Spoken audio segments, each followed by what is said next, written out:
আসসালামু আলাইকুম ওয়া রাহমাতুল্লাহি ওয়া বারাকাতুহু। বিসমিল্লাহির রহমানির রহিম। আলহামদুলিল্লাহি রাব্বিল আলামিন ওয়াল আকিবাতু লিল মুত্তাকিন ওয়াসসালাতু ওয়াসসালামু আলা নাবিয়্যিহি মুহাম্মাদিন ওয়া আলিহি ওয়া আসহাবিহি আজমাইন। আম্মা বা'দ। সম্মানিত দিনদার ভাই ও বোনেরা, আজ আমি আপনাদের জন্য অত্যন্ত চমৎকার একটা ভিডিও নিয়ে হাজির হয়েছি। বন্ধুরা আমার, আপনারা জানেন গত কয়েক বছর পর্যন্ত আমি বাংলাদেশের বিভিন্ন প্রান্তে সফর করে বেড়াচ্ছি। আলহামদুলিল্লাহ, যেখানেই যাচ্ছি অসংখ্য অগণিত ভাই ও বোন আমার সাথে দেখা সাক্ষাৎ করে তাদের নানা রকম সমস্যার কথা তুলে ধরছেন। আমিও আমার সাধ্যানুযায়ী তাদের সাহায্য করার চেষ্টা করে যাচ্ছি। বন্ধুরা আমার, আল্লাহ রাব্বুল আলামিনের কাছে এই প্রার্থনা করি, আল্লাহ রাব্বুল আলামিন যেন আমাকে আমৃত্যু মানুষের খেদমতে নিয়োজিত রাখেন, আমিন। বন্ধুরা আমার, আমরা যখন বিভিন্ন এলাকায় সফরে বের হই তখন কিছু ভাই ও বোন তাদের অত্যন্ত কিছু কষ্টের কথা আমাদের সাথে শেয়ার করে থাকেন। ইদানিং কিছু ভাই ও বোন তাদের ঋণ পরিশোধের জন্য এমন কোনো দোয়া যা সহিহ হাদিসে বর্ণিত আছে এমন কিছু থাকলে তা নিয়ে একটা ভিডিও করার জন্য বারবার রিকোয়েস্ট করেছেন। তারা বলেছেন যে স্যার, ঋণের পরিমাণটা এতটাই বেশি হয়ে গেছে যে কোনো উপায় এখন আর খুঁজে পাচ্ছি না। কেউ কেউ এমনটাও বলেছেন যে স্যার, অত্যন্ত কষ্টে পড়ে ব্যাংক থেকে লোন নিয়েছি, ব্যাংকের সুদ বাড়তে বাড়তে আসল ছাড়িয়ে গেছে, আর আমার এমন কেউ নাই যে আমাকে সামান্য ঋণ দিয়ে ব্যাংক থেকে মুক্তি দিবে, ব্যাংকের মামলা থেকে আমাকে হেফাজত করবে, এমন আমার আত্মীয় স্বজনের মধ্যেও কেউ নাই। কেউ কেউ এমনটাও বলেছেন যে স্যার, আপন ভাই অত্যন্ত বড় লোক, আত্মীয় স্বজনের মধ্যে অনেকেই আছেন ধনবান, কিন্তু আমি অত্যন্ত গরিব মানুষ, সামান্য ঋণে জর্জরিত হয়ে গেছি, কিন্তু সেই ঋণটুকু পরিশোধ করার মতো কোনো লোক আমার নেই, আমাকে কেউ সাহায্য করছে না। আপনি এমন কিছু শেখান যেখান থেকে সত্যিকার অর্থে আমি ঋণ থেকে বাঁচতে পারবো। তো বন্ধুরা আমার, আজকের এই হাদিসটি উল্লেখ করার পূর্বে আমি আমার নিজের জীবন থেকে একটুখানি বলি। একেবারে চাকরি জীবনের শুরুতে একটা প্রতারক চক্র বা একটা প্রতারক কোম্পানির খপ্পরে পড়ে ব্যাংক থেকে কিছু লোন নিয়েছিলাম। বেতনটাও ছিল অতি সামান্য, সেই সামান্য বেতনের অর্ধেকের বেশি ব্যাংক কেটে রাখত। দুঃখের সাথে বলছি, যে কোম্পানিতে আমি টাকাটা দিয়েছিলাম, যেদিন টাকা জমা হয়েছিল তার মাত্র 7 দিনের মাথায় কোম্পানি উধাও হয়ে গিয়েছিল। তো ছেলে মেয়ের সংসার নিয়ে খুব রকম কষ্টের মধ্যে পড়ে যায়। ঠিক তখন হাদিস শরীফ ঘাটতে ঘাটতে ঠিক এই দোয়াটা তিরমিজি শরীফের 3563 নম্বর হাদিসের মধ্যে এই দোয়াটি এসেছে।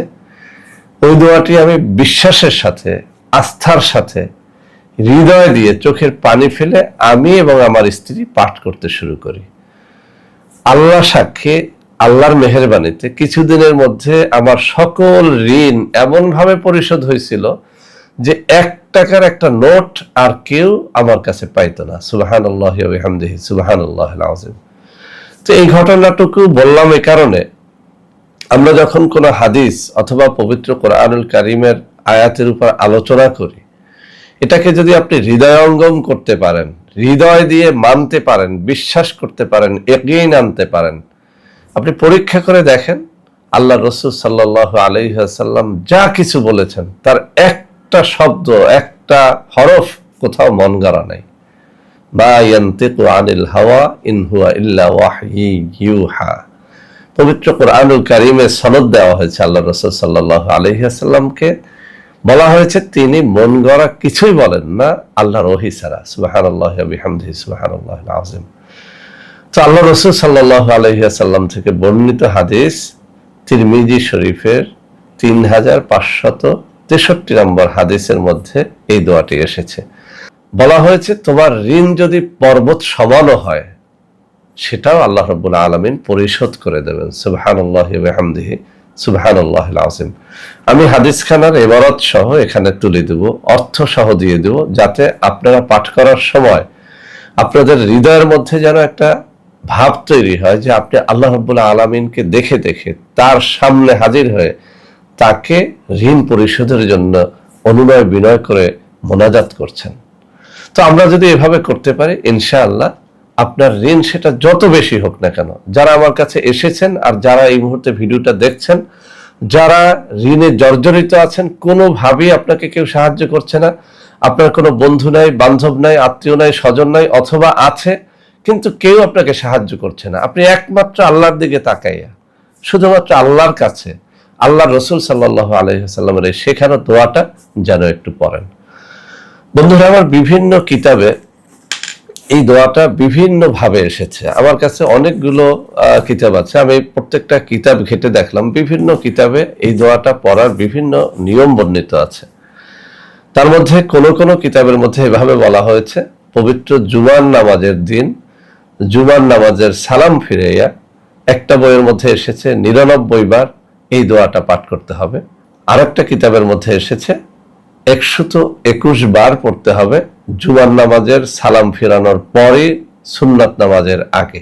আরেকটা বইয়ের মধ্যে এভাবে উল্লেখ করা হয়েছে যে দৈনিক যে ব্যক্তি 121 বার করে পাঠ করবে এই দোয়াটা, ঋণ যত বড় হোক সেটা চলে যাবে। অন্য একটা বইয়ের মধ্যে এটাকে 100 বার পাঠ করতে বলা হয়েছে দৈনিক 5 ওয়াক্ত নামাজের পরে। তো আমার কথা হচ্ছে, আল্লাহ রসুল সাল্লাল্লাহু আলাইহি ওয়াসাল্লামের শেখানো দোয়া, হাদিস শরীফের মধ্যে সংখ্যা উল্লেখ নাই। আমার মতে আমি যেভাবে পাঠ করেছি, হাঁটতে, বসতে, চলতে, ফিরতে দোয়াটা পাঠ করতাম। কখনো কখনো সময় না পেলে নামাজের পর 100 বার করে পাঠ করতাম। তাও সময় না পেলে আমি দৈনিক 100 বার পাঠ করতাম।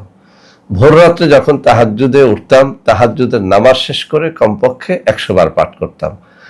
আপনি যেভাবেই পাঠ করেন না কেন, মূল দোয়াটি আপনি বেশি করে পাঠ করবেন, এটি হচ্ছে হাদিসের কথা।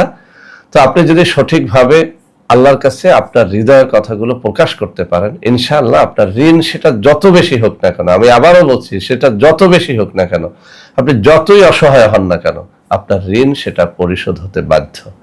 তো বন্ধুরা আমার, আমি তিরমিজি শরীফে বর্ণিত এই যে হাদিস 3563 নম্বর হাদিস আমি আপনাদের সামনে পড়ে শোনাচ্ছি। হাদিসের মধ্যে ইবারাতখানা অনেক লম্বা, আমি সবটুকু পড়বো না, শুধু দোয়াটুকু পড়ে দিচ্ছি, আর মূল ইবারাত অর্থ সহ এখানে তুলে দিব যাতে করে আপনারা বুঝতে পারেন। মূল দোয়াটি হচ্ছে এই, আল্লাহুম্মা কফিনি বিহালালিকা আন হারামিকা ওয়া আগনিনি বিফাদলিকা আম্মান সিওয়াক। আমি আবারও পড়ছি, আল্লাহুম্মা কফিনি বিহালালিকা আন হারামিকা ওয়া আগনিনি বিফাদলিকা আম্মান সিওয়াক। আমি এখানে বাংলা উচ্চারণটা সহ দিয়ে দিব যাতে করে আপনারা যারা আরবি পারেন না তারা বাংলা উচ্চারণটা দেখে দেখে অন্তত পড়তে পারেন। আপনি আমার এই আলোচনাটুকু যদি আজকে হৃদয়ের কান দিয়ে শুনে থাকেন, আমি আপনাকে রিকোয়েস্ট করব আপনি ভোর রাত্রে একটু জাগেন, কেননা ভোর রাত্রের দোয়া সব থেকে তাড়াতাড়ি কবুল হয়। ভোর রাত্রে জেগে সিজদার মধ্যে অথবা নামাজের আসনে বসে আল্লাহর দিকে আপনার দিলটাকে রুজু করে এরপরে এই দোয়াটা এভাবে চোখের পানি ফেলে পড়তে থাকুন, আল্লাহুম্মা কফিনি বিহালালিকা আন হারামিকা ওয়া আগনিনি বিফাদলিকা আম্মা সিওয়াক। আল্লাহুম্মা কফিনি বিহালালিকা আন হারামিকা ওয়া আগনিনি বিফাদলিকা আম্মা সিওয়াক।